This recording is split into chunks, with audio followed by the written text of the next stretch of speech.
Hi, let's discuss some important question with respect to antidepressant and antipsychotics.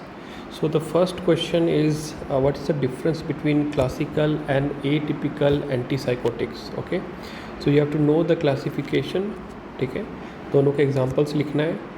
ठीक है, and write about what are the advantages of the atypical antipsychotics over the classical antipsychotics. Extra pyramidal syndrome उसको पूरा अच्छे से बताना है.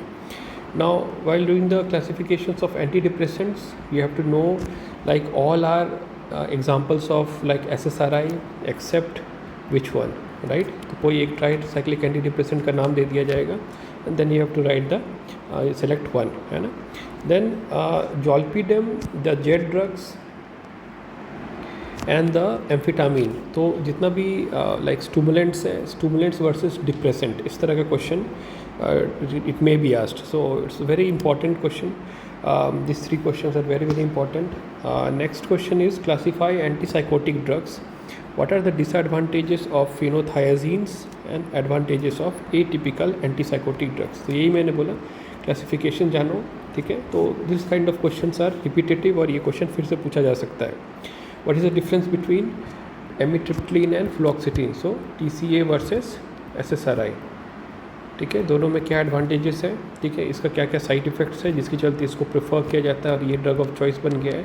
Okay, now benzodiazepines and their therapeutic uses. तो uses of benzodiazepines, ठीक है, जितने भी ज़ेपाम्स होंगे, है ना, डायजेपाम और ऐसे जितने भी. तो what are the uses of benzodiazepine? This is important. Now uses of propranolol in anxiety, very important, because anxiety में सबसे important दवाई जो दी जाती है इंड्रल के नाम से आता है, प्रोपेनोलॉल, और भी बहुत सारे नाम से आते हैं. So it's given in the anxiety. So anxiety issue में हम लोग इंड्रल जो है उसको लेने बोलते हैं. So uses of beta blocker in anxiety is an important question. Uses of beta blocker as such is an important question, but यहाँ पे एंग्जाइटी में ये क्वेश्चन पूछा गया है. Now, other question, classify antidepressants, write the mechanism of action, adverse effect of sertraline. So sertraline is a very safe drug. ठीक है, तो ये क्वेश्चन पूछा जा सकता है इसके रिस्पेक्ट में, है ना, sertraline के रिस्पेक्ट में क्वेश्चन पूछा जा सकता है. Again not only safe drug, ठीक है, it is most commonly used now days.